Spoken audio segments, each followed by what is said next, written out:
ఏపీలో రెండో రోజు నామినేషన్ల దాఖలు ప్రక్రియ కొనసాగుతోంది. కూటమి ప్రతిష్టాత్మకంగా పోటీ చేస్తున్న అనకాపల్లి అసెంబ్లీ స్థానానికి కూటమి అభ్యర్థి కొణతాల రామకృష్ణ అట్టహాసంగా నామినేషన్ దాఖలు చేశారు.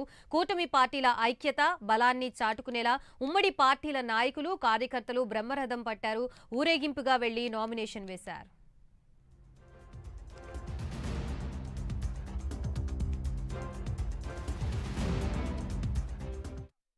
నామినేషన్ వేయడానికి వెళుతున్న కొణతాల రామకృష్ణతో పాటు అనకాపల్లి పార్లమెంట్ ఉమ్మడి అభ్యర్థిగా పోటీ చేస్తున్న సీఎం రమేష్ కి మహిళలు మంగళహారతులు ఇచ్చారు. అనకాపల్లి మాజీ ఎమ్మెల్యే పిలా గోవింద సత్యనారాయణ, తెలుగుదేశం పార్టీ నాయకులు దాడి రత్నాకర్ తదితరులు పాల్గొని పార్టీ శ్రేణుల్ని ఉత్సాహపరిచారు.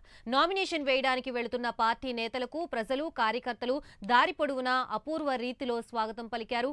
పార్టీ నేతలు అశేష జనానికి అభివాదం చేస్తూ ర్యాలీగా వెళ్లి నామినేషన్ దాఖలు చేశారు.